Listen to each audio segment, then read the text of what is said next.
crowd.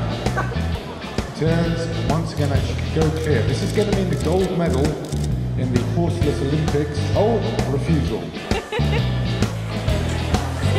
Yes? Brilliant. Fantastic. Very busy, as always.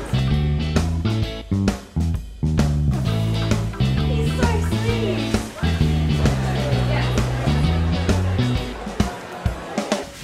It's been emotional most of yesterday and today, but we're hoping really that it will go smoothly today. Certainly working with Your Horse Live staff is always a great joy to me. Okay, we get to edit these, yeah? Challenge. Yes, that's the other word I was going to use.